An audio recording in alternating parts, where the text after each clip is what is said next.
He wants to jump 1,000 cars. Sir, you have 1,000 cars. I don't think I'd attempt to try this stunt. Or we owe this horsepower to Uncle Sam. Too many cars. car. Roses would be... Like I put my beer belly on it. If you can't immediately tell somebody how many cars you have. You'll really give those uppity yuppies something to think about. Stay on the bar. Don't go off the bar with your Bronco. 1980 Volvo horns, what's right? I want to have a man's coolant. And he's like, oh, I thought it'd be small. It's for a small car. And I'm like, yeah, but it's still an automatic transmission. They're never going to be light. It's definitely going to have to crash. Starting off with Brad buying another car. That's the West. Internet. You know, is this a Nigerian oil print? I also wish you drove a tan Camry. Anyways, Anyway, that's a horrible, very horrible podcast content. Very Talking about a picture. inside joke.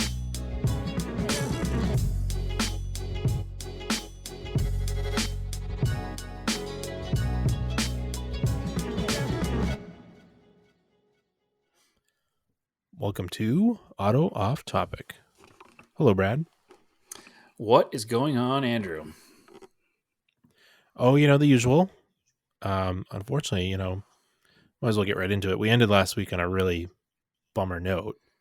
Yeah, it was kind of a very sour end of the episode. Yeah, everybody basically learned at that moment that Ken Block had passed away. Yeah, the automotive world stopped at, 8 o'clock my time, 8 o'clock Mountain Time, so 6 o'clock. Something like that, yeah. Yeah, no, wait, other way around, 10 o'clock.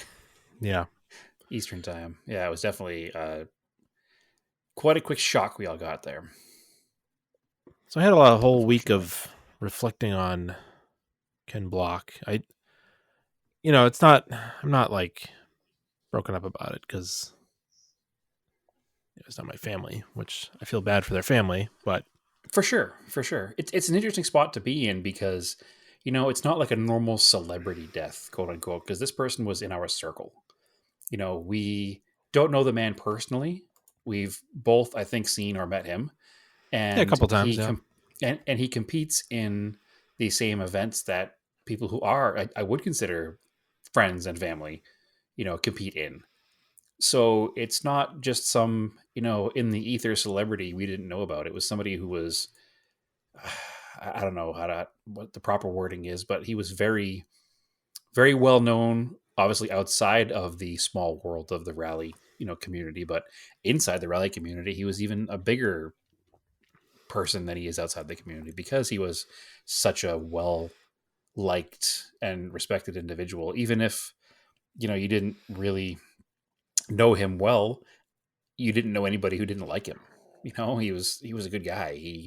He was, I think I said it last week, he was one of the best ambassadors for the sport of rally that at least American rallies ever had. well, nobody had ever done anything close to professional with it in the U.S., so to speak. Not to his level, for sure. Not to his He's level. a professional, but never publicly. There was never the hooligan media machine there that he was instrumental in creating is something that was never done before. It was never so public that rally existed here in the United States. It was always kind of a niche community that kind of kept to themselves and wished that maybe there was a bigger community surrounding them. But I think Ken Block was one of the first to really bring that community out and do it well. So speaking of that, I didn't know who he was or who Travis Pastrana was before 2005. Correct. I wasn't a skate kid. I had no idea who these guys were. All of a sudden, we're at Maine Forest Rally, and there's these two new guys, and everybody's like, "Oh yeah, that's the DC Shoes guy, and that's the Action Sports guy, Travis Pastrana." And I'm like, I don't know who they are, but apparently they have a ton of money, and that's what they're doing. And I was initially very skeptical of this. I was like, right. Oh, that's cool. These guys just coming in carpetbaggers, but yeah. But they both proved their worth, maybe not as the world's fastest rally drivers, but they were pretty quick and they won some championships. And obviously, the money had a lot to do with that, but they also weren't there as a joke. They both came into the sport and they took it seriously. They wanted to win. They wanted to be fast. They wanted to do it right. And that's something that can't be said for a lot of other, I guess the term is gentleman racers in other sports, right? The guy who buys his seat in an IMSA car or buys his seat in a Lamborghini Trofeo Challenge car. Like they were truly into it and they wanted to do good, and they improved and improved and improved and did do good and won events and won championships. And again, they were what the sport needed to get new blood into the sport, because not only were they known to a whole different community of people with the dirt bikes and the skateboards and the clothing line and all that stuff, but they also endeared themselves, like I said, to everybody. They were just, I'm saying they were, but obviously Pastrana's still around, but just in general, the two of them were really good for the sport because they were good people. They were good with the crowd. They were good personalities. And I don't know, it's a huge loss to not only the sport of rally, but obviously the entire world, because It was an he important was so big. time for rally because the SCCA had just given up on it. Yep. And Rally America came around in 04, 05. I think that was the first season. 05 was the first season of Rally America. Yeah, it sounds about right. And, it was like nobody knew how it was going to go. And then to have these two big name stars, it really helped. And it's probably why Rally, it's not, we still haven't gotten a WRC round back here, but it's got a lot more going for it now than it did, 15 years ago. Yeah, for sure. For sure. There's a lot more events. There's a lot more series. There's a lot more smaller events now too, because of all this. And, I think a lot of it can be directly linked back to Pastrana and Block entering the sport. So, and not only in the sport itself, but just automotive culture in general. And again, there are negative connotations that have come along with some of the Hoonigan content, I think. But at the same time, they're putting out videos that people want to watch, and they're getting new people involved in cars. And at a time when people are saying that the car hobby is dying, the Hoonigan videos and the Hoonigan people are saying, no, cars aren't dying. Car culture is just as strong as it's ever been. And we're going to show you every side of car culture. And I think it's what I appreciate about Ken Block and the Hoonigan and what they've done for the community, because they've brought everything together. Like, you can watch their channel and you can see a 73 Caprice on 31-inch wheels drag racing, or you can see a drift car, or you can see a traditional hot rod, or you can see an old school like rail hot rod from the sand drags. Like, there's everything that exists in automotive culture exists in that world, and they certainly don't hold back. They show it all.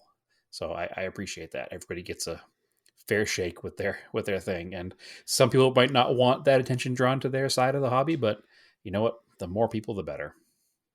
So I'm into it, and we can thank Ken Block for that, because Ken Block started Hoonigan with Brian Scotto. So without Ken Block, there is no Hoonigan, right?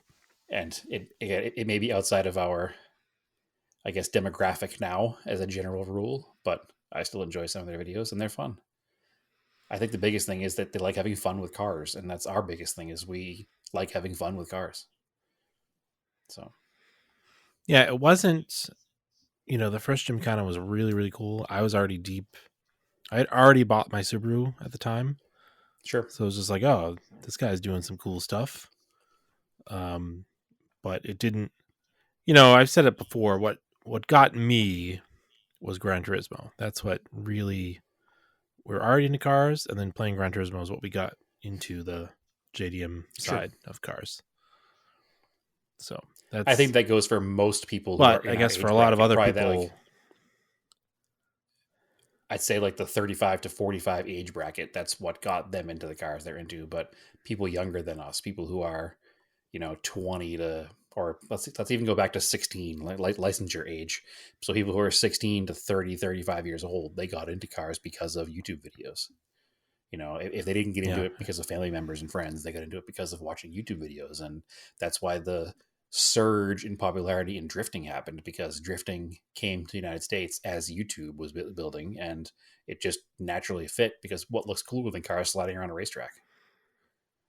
Not much. Well, and then also drifting fits into skate culture. So it's very similar, very, very similar. I don't know if you've been to a drifting event yet, other than the one that was at Atlanta. We went to Grid Life. Yeah, I saw the Grid Life drifting event. I haven't been to like a small, Yeah, a grassroots event one yet. is more like watching kids at a skate park, Sure, where everybody's just kind of going out, doing their tricks, having a good time. having a Somebody's good videoing time. it, Exactly. selling it on DVD later. So if you were a skate kid, it's a pretty easy progression to get into drifting. Right. Which I still want to try some drifting. It's pretty cool. Yeah, I really would like to, but I never have a car I'm willing to go drifting with. So, Well, if you find yourself up here in the warmer weather, we do know enough people that do it. And if you're here during an we event, could definitely get ride-alongs. We should go get a for ride sure. along. Yeah, for sure. That's in my list of things to do is get a ride along. Hopefully in the next couple of year or so, I guess I'd say. Which again kind of comes down to like this is why we liked. Well, I shouldn't say past tense. Why we like Hoonigan, because we are in the same. We have the same idea that we like all car culture. Yep.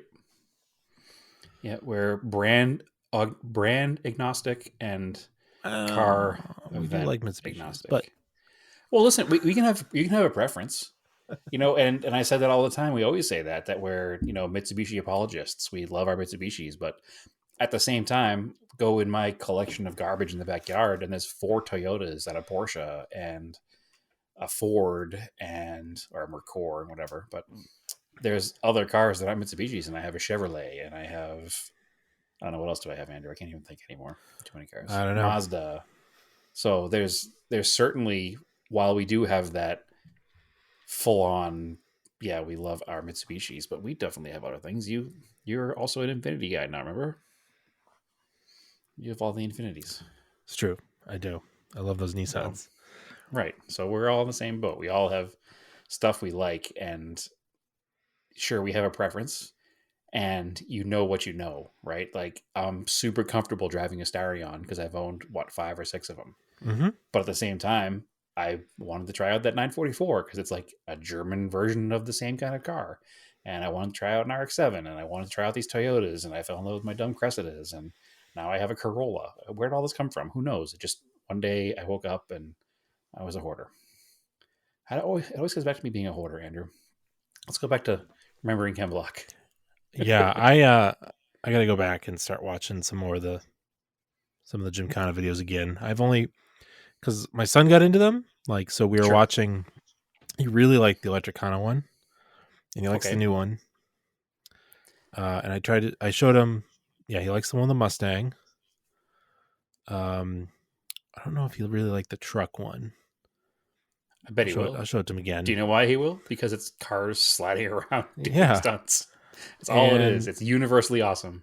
Yeah, and I tried to show him the one, my favorite one, which was the third one in France at that like old racetrack with the velodrome. Yeah, with like the ridiculous banking. That's one of my favorite ones. Okay, that's a good one too.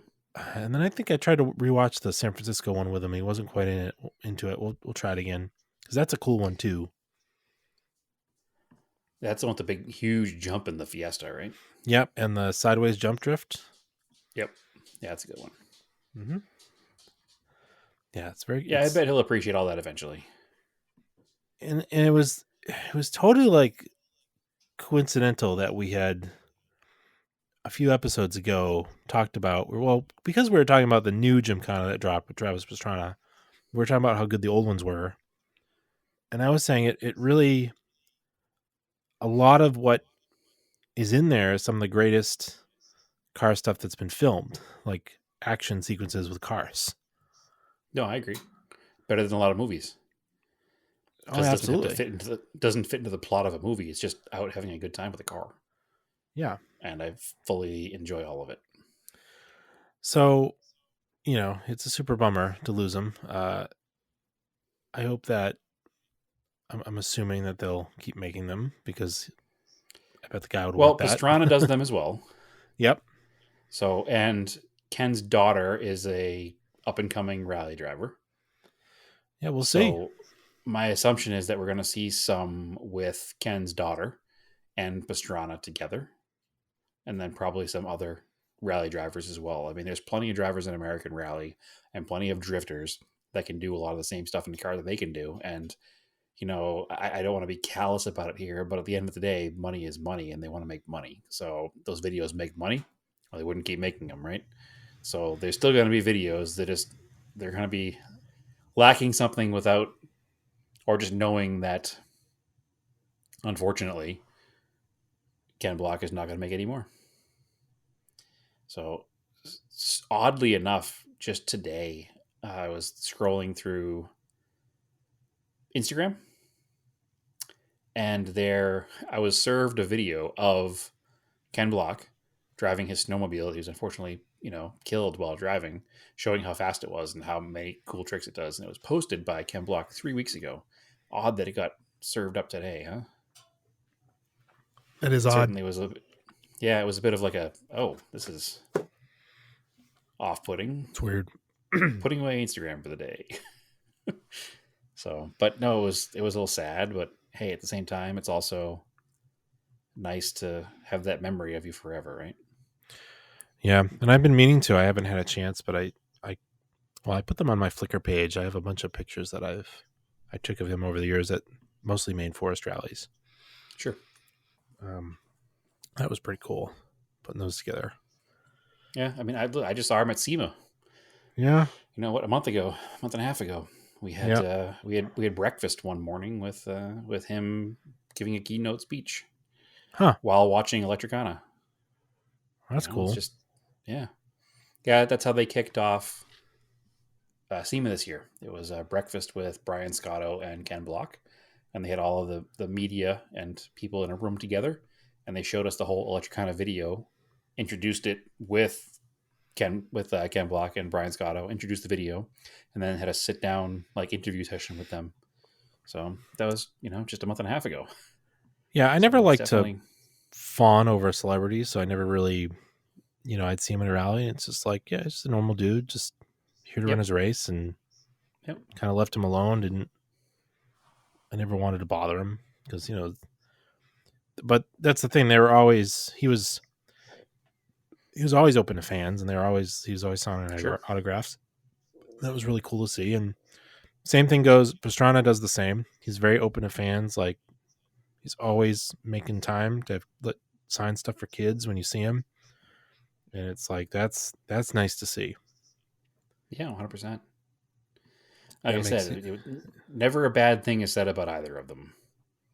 So. No. There's a lot of egos in racing, and there's been a lot of egotistical drivers over the years, but these guys were not. Nope. I think a lot of it has to do with they know where they came from. They know that they're self-made kind of guys. They kind of did it all themselves. So anyway, sad days. Yeah. So on that note, what do you got going on?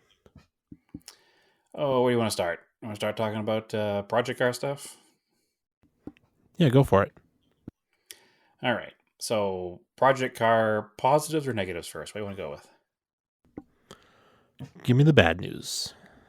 All right. Bad news is the Mercor is down. So I walked out of my house probably about a week ago, and I smelled gas. And I said, that smells like gas. Was it bad gas? Didn't think, yeah, bad gas. Always bad gas around here.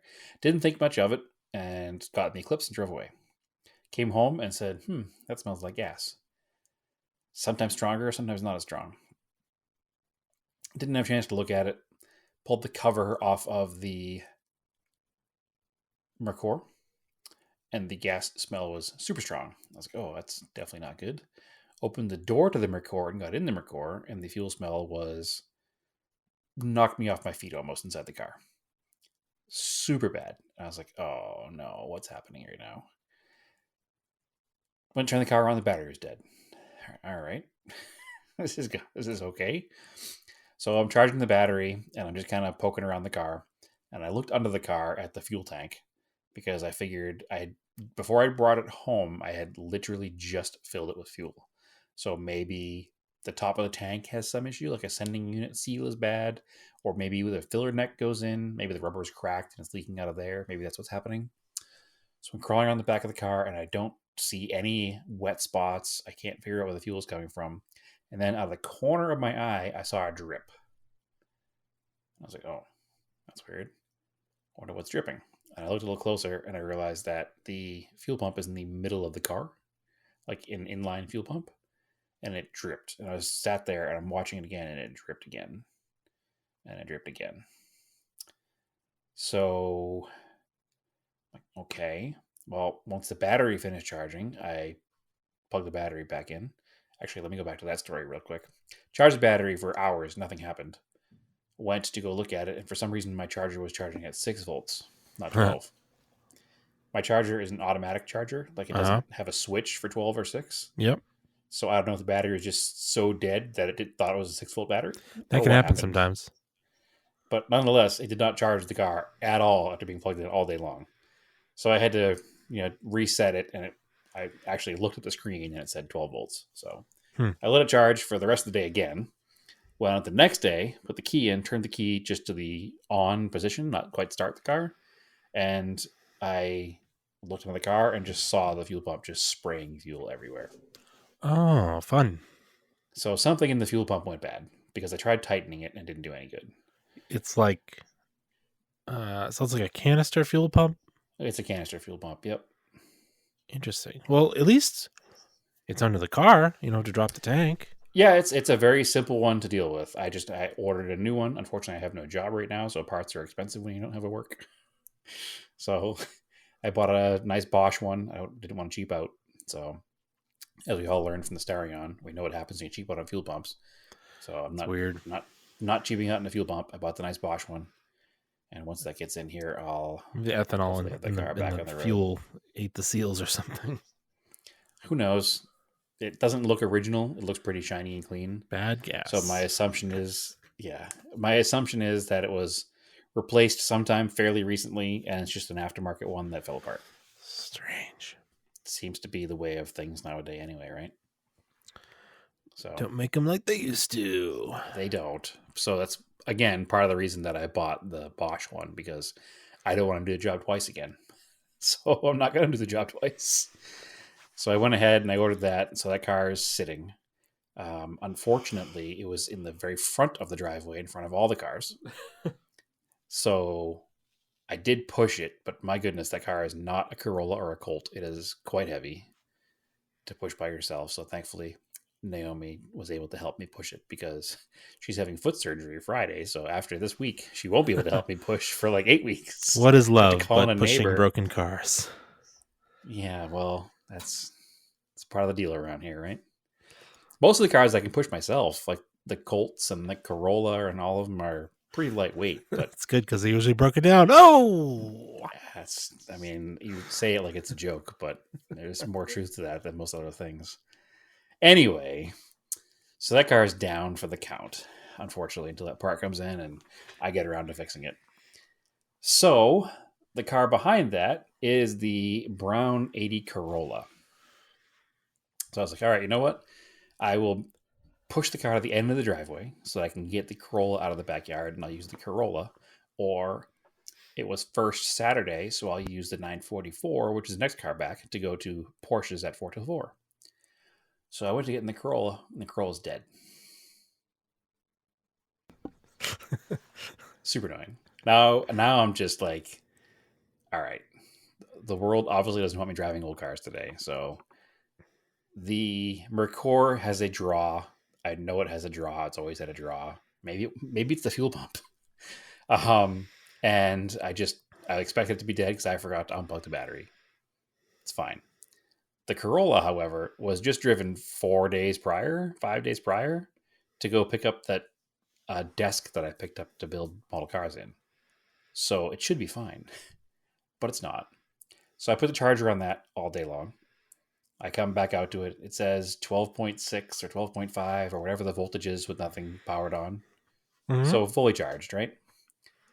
Still won't start. It's just making that like the clicking noise of the Bendix not being able to turn. Yeah. So I was like, all right, well, I'll do the old trick and I'll smash the starter with a hammer. You can't because it's completely encapsulated behind the left motor mount and behind the exhaust manifold. Oof. So I was able to get like a crowbar in there. I just kind of hit the crowbar, but that didn't help either. So chatting with you guys and some other people on our Discord. Again, come hang out in the Discord. It's fun. Chatting on Discord, everybody's like, well, it sounds like it might be a bad cell in the battery. Maybe there's not enough cold cranking amps. Now, have you ever had a battery that had enough volts but not enough cold cranking amps? No, but I've had one of the bad cell. We know of a couple other people that had one of the bad cell recently. Was it a fairly new battery? Yeah, 21. Like batteries within like the last 2 years, awful quality, extremely expensive, awful quality. Like yeah, we'll talk all about the expensive batteries. part in a minute. Yeah. Like I bought an Optima Red Top for the Talon in April, like 2020. It had a bad cell April 2021. Like, luckily it was all Well, full warranty, and the one in there seems to be okay. well, this battery was dated 7 of 20. Yeah, 7 of 21, which Not would that mean old. it was a year and a half old. 7 of 21? Yeah. No, that's Yeah, all of 22. So yeah, into Oh, yeah, January, so not it's that old about at a year all. and a half. So it's a year and a half old, but Yeah. unfortunately, I didn't own the car a year and a half ago. Doesn't And matter. the previous owner didn't own the car a year and a half ago. So we didn't have the phone number of who bought the battery. It doesn't matter. The battery's got the date code on it. They It don't do doesn't it that matter. way? No, That's you need to have. bullshit. Yeah, because you move. You can take those stickers off, move them around. You I don't need to give a shit. have. You need to have the phone number of who bought the battery. So I don't know who bought the battery. It's the car. The car had one owner from 1980 till 2019, and then it had like 5 owners from 2019 till me. So no idea who bought the battery. Unfortunately, I had to buy a battery. So Ugh. I decided I was going to be cheap because I had bad luck with batteries lately. And all the batteries are like $179.99. So expensive. It's So super much annoying. money. This is why I invest. I was like, you know what? I'm just going to I'm going to spend the 30, 40 bucks on battery tenders because it's too expensive to buy Yes. batteries. Yeah, I do have a new battery tender. So Yeah. anyway, so I started shopping around at who has the cheapest batteries. Because I'm like, you know what? I'm just going to buy a cheap battery. I don't care. It's only going to last 2 years anyway. I'd rather spend 50 bucks on a battery than $200 on a battery. So Walmart lists a battery for $55. Bait and switch. It's got 1 year warranty on it. I'm like, that's fine for 55 bucks. If it dies in a year, I don't even care. It's a warranty. If it dies in 2 years, it was $55. It's almost a quarter of the price of the parts store battery. I'll go get it. So we drove over there, brought our battery core, Naomi and I, in the Eclipse. We get there, and they have the $55 battery, but the posts are backwards. They don't have a battery in stock that's anywhere near the same size with the posts in the right direction. So Any of the many Walmarts around you? I'm not driving around all night looking for a Walmart. I'm already annoyed. So I just was like, all right, well, what battery do you have that fits? $179.99, 170, Of course. $165.99 is what it was. It's like, plus the core. I'm like, well, I have the core here. He's like, all right, cool. So no core. You guys don't have a But- BJ's or Costco membership, do you? We have a Costco membership, but the battery's also $175. Oh, It's the same money. So I bought the Walmart battery for $165 because I was there and I was annoyed. And it is what it is at that point. Thankfully, the way Walmart does batteries, which is the way everybody should do batteries, is there's an individualized barcode on the battery that's tied directly to that battery, not to any customer or any car. So their $165 battery has a 3-year replacement warranty.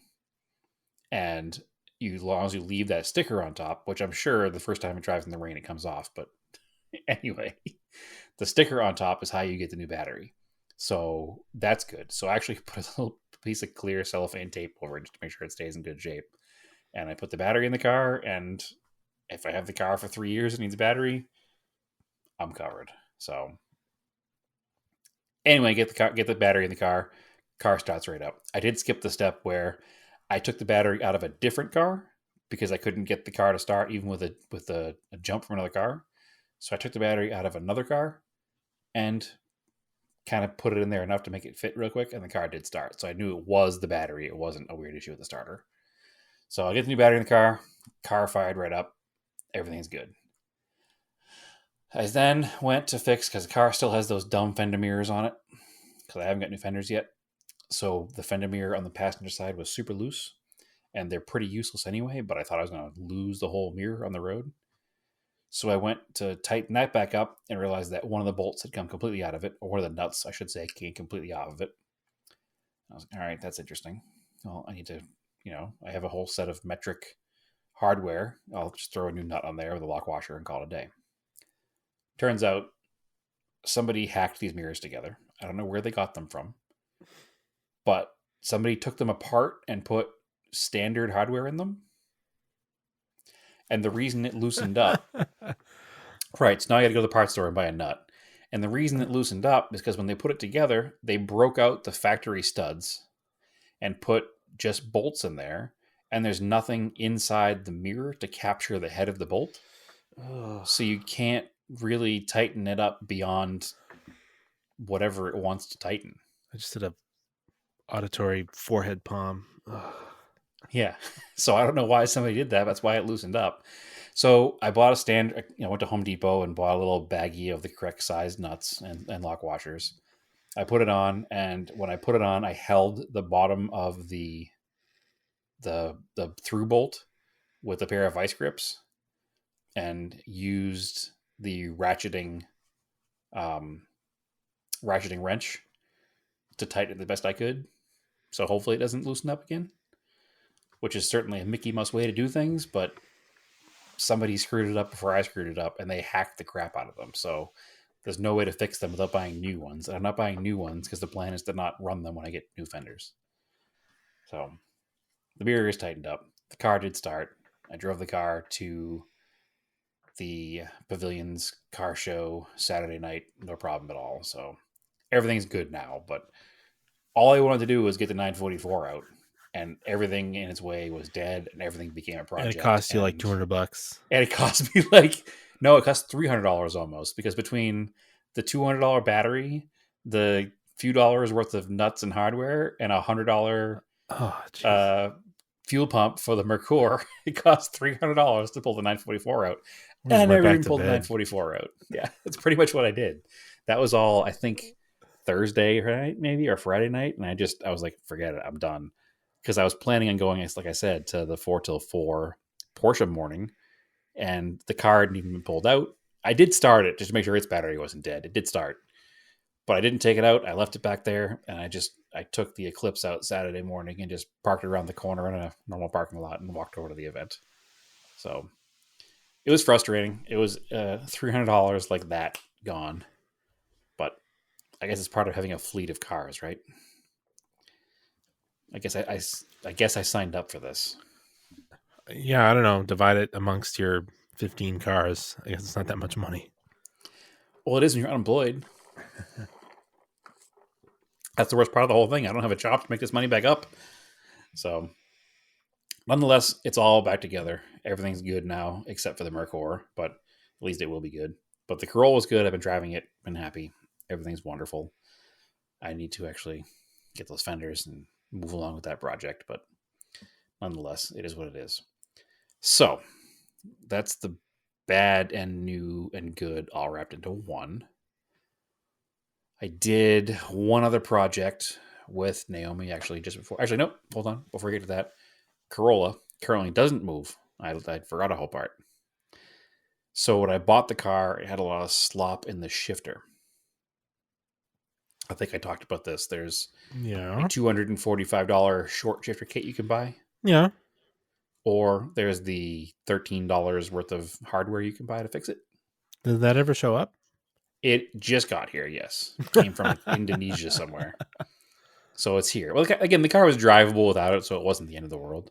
So the car actually is in the driveway in pieces right now, but I just figured out how to get it apart.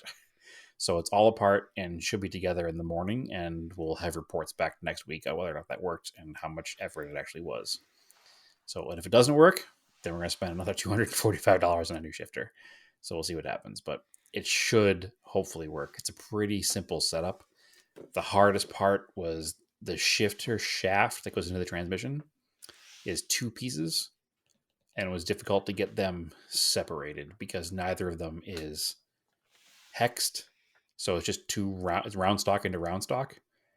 And you have to take off the top section of round stock because the bushings and stuff won't fit over it because it's wider. And taking that off was a bit of a nightmare because there's not any way to do it.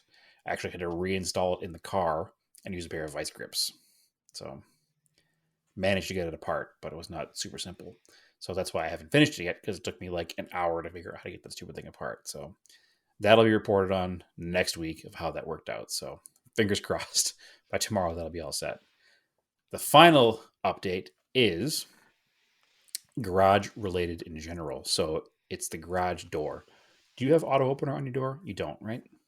No, the ceiling's not high enough. Okay.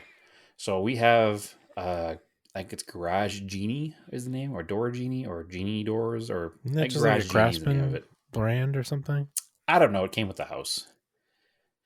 But one of the important things to remember here is to make sure you close your garage door. We live kind of near a busy area. I wouldn't say our neighborhood is bad, but crime of opportunity, leave your garage door open. There's bicycles and stuff that roll away pretty easy, right? Yeah. So we're pretty on it when it comes to making sure the door is closed when we go inside. But twice in the past week, each of us forgot one time to close the door. Because the numerical pad next to the garage door has a 9-volt battery that died. Yeah, they wear out.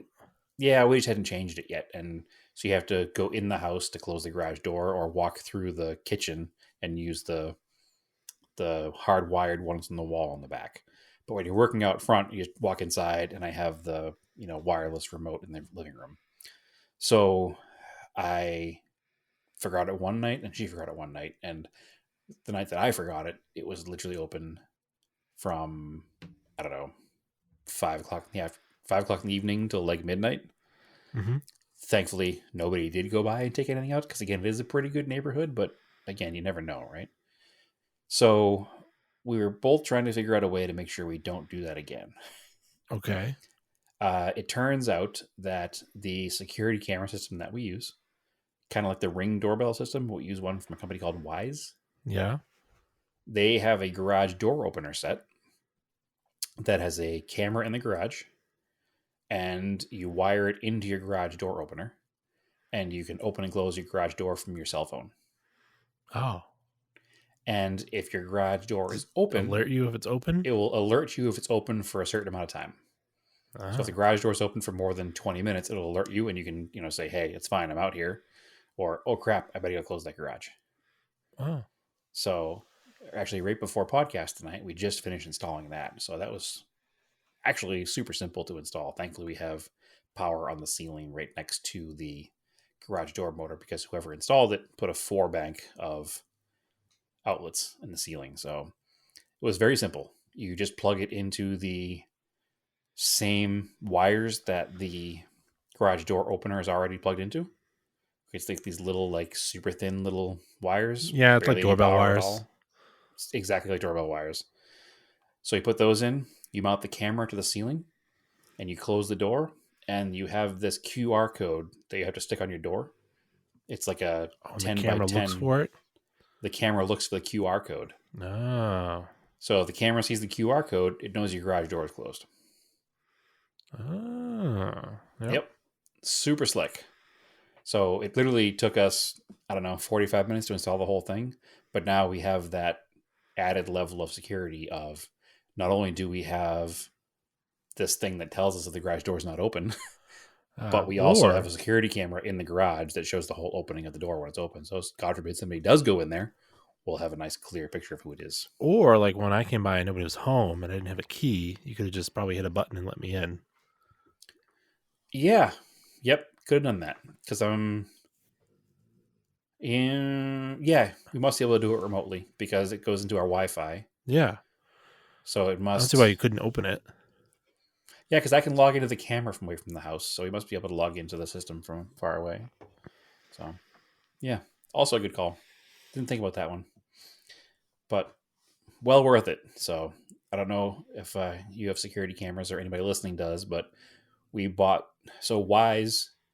It's WYZE. We bought them because they don't require a subscription, and everything is done locally. And actually, the reason we got Wise in the first place is because they advertise a pet camera. So when we first got the puppy Cirrus in November of 21, and we were going to Massachusetts in December, January, we're going to be gone for like a week.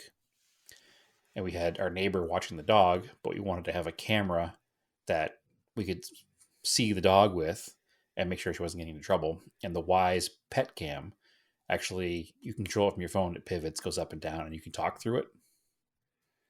So you can like comfort your pets from 3,000 miles away. So we bought their pet cam and then looked into all their other stuff, and they have really neat stuff. So we have their security cameras and now their garage door opening software. So neat little setup. I'm a huge fan, but now I can open and close the garage door without worrying about not having it open or closed. So anyway, that's all my project car and project garage updates. Have you done anything this week, Andrew? Not with cars, no. Okay. Nope. Boats and motorcycles? I mean, what's going on? No, nothing. I mean, it's the middle of winter for me, so I haven't. We were busy over the weekend, and I didn't get to do any car stuff. But we did something else. Okay. New year, new project. Yep. Not a car. Nope, not a car. We've partnered with Bradley Brownell and Rick Deacon. Yes. And a few other people. And we've started a website called Parked on the Block. So, do you remember the way Bring a Trailer was originally before it was an auction site? That's the same energy we're trying to go for here. Exactly. We felt that it was missing, especially with the volatileness of social media services like Facebook or Twitter or whatever. Because a lot of people were like reposting cars they found for sale. Sure. We've even talked about cars, cool cars for sale on here. We thought the world needed a website for it with like actual enthusiasts writing the things. Yeah, we're not selling you any cars. We're just showing you cars that are for sale. And the website's free. It's free to look at. That's the big difference. We are scouring the web for interesting vehicles for sale and just presenting them to you. And readers are sending us stuff. Yeah, if you log onto the website, you can actually send us cars that you think should be featured and the world should see as well. So we can also do that. And we're not charging anyone for links. Nope, not yet anyway. Never. Never. So the whole premise is just to get enthusiast cars that might go underappreciated or underwhelmed, or just give you something to read when you're working, quote unquote, and looking for something to distract you for a few minutes. Just quick little hitters, nothing super deep and super technical, just stuff we find interesting, little facts about the things we find interesting. I know today I posted up an ad for a Datsun 521 pickup, and there was an ad for a Matra Moreno. I don't know how to pronounce that one. So, with everything. It is a reflection of all the writers' tastes in whatever they post. We told anybody that is writing with us to just post what you like, just be passionate about it, write the way you want to write about it. We're not just doing these like recycled posts you'll sometimes see on other sites where they basically like almost copy what the text is from like the auction ad. Yeah, and, like, repost it. There's no copy paste. It's our true opinions, our true thoughts about these vehicles. And if you don't get enough of our opinions and thoughts once a week for an hour, then you can read about them every day. And it's not just us, like I said. It's also our friends Bradley, who's been in the podcast a few times, and Rick, who helped start Radwood, and a couple other friends have joined along and done some writing. So everybody's on there, and we're having fun with it, and we hope to continue to have fun with it, and we hope to present some cars out there. And who knows, maybe you'll find a deal that you never would have found without looking there. Like I said, that Datsun 521 I posted today is actually off my local Craigslist. So if you live in Iowa and are looking for a Datsun 521 or just anything, you would never have come across this truck. And here it is, for sale, ready to go. And there'll be project cars and sports cars and utility vehicles. And there's what was the Outback slogan? No rules, just right. Yeah. So we're running on the Outback slogan. No rules, just right. If we like it, we're posting it. And if you don't like it, move on to the next story. I just posted, because we talked real quick about Dakar. But Dakar is happening, and there is a obscure Italian website, car for sale website, with like 2-sentence description about Andrew Cowan's 1984 third place Paris Dakar Piero. Yeah, I love how there's 2 sentences, and it's like one of the most significant Mitsubishis for sale ever. For equivalent of 80,000 American. Yep. That's the deal. Yeah. If it's fully restored. If I had the money, that would be in my collection immediately. And So if cool. I had the money to buy that, I'd probably have the money to do the Dakar Classic, which is basically a TSD. Yep. In the desert. In that. Yeah, exactly. Yeah, it's very cool. Obviously, Andrew and mine's posts are going to be Mitsubishi heavy because that's who we are, but we're also trying to not. I got some Infinities teed up. Yes, of course. Of course. I got some Volvos. I don't. I have a Mitsubishi teed up right now, so that'll be going live tomorrow. So, but going back and talking about cars for sale, we usually do our Starion Conquest Market Watch. Have you seen the latest one, Andrew? I did. Actually, I saw it because it was shared in our Discord by StarQuest Pilot. Yep. So, again, come join the Discord. Meekum, Kissimmee, Florida. Meekum. Yeah. Kissimmee? Yeah. Kissimmee, man. Kissimmee. Nope. Anyway. It's Kissimmee. So, in Meekum, Kissimmee, they sold an 88. So not even the super rare year. Okay. Starion in white over beige. Okay. With 56,000 miles. All right, pretty low mileage. It's fairly low miles. The car is clean. Yep. It's not show car clean. Okay. It's very nice driver clean. Okay. For a new world record price. Yep. Of $40,000. Wow. Now, I don't understand. Wasn't there a lower mileage one on Bring a Trailer? Before this, I drew less than that. I think 80. Sorry, 80. 30 was the number, or 35 maybe, something for like an 87, 88. The number wasn't 40, so this is a new record. It's not the nicest one that's ever been on the market either, so it doesn't make a ton of sense. I don't understand why it went for so high. The only assumption I have is that you have somebody who has a lot of money. Was it Starion or Conquest? It's a Starion. Oh, so it's not even like some Mopar guy. Yeah, the weird thing is the Starions seem to draw more than the Conquests. Huh. Doesn't make much sense, but they do.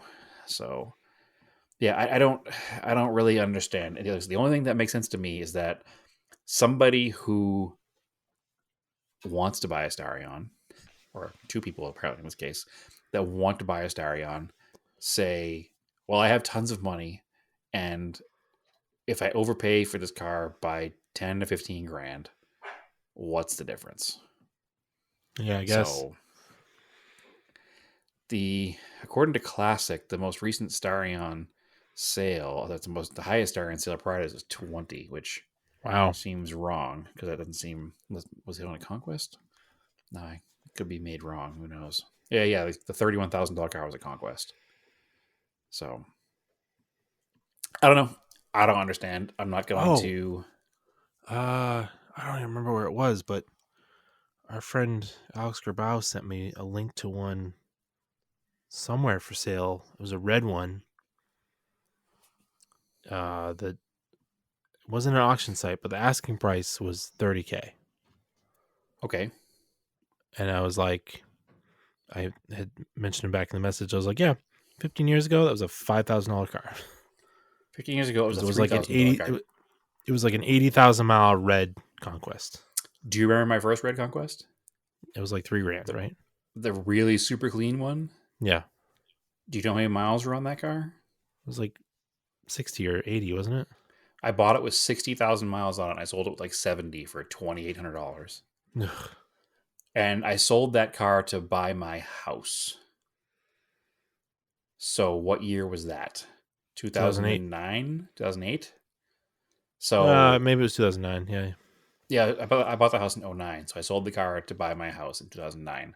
So at $2,800, and I sold the car with a fresh turbo, and in the trunk I had a brand new, in the box still, like the last one in the world I found, 3-piece factory air dam in the Yeah. box, freshly refinished wheels. Like the car was zero rust car. It was a really, really nice car.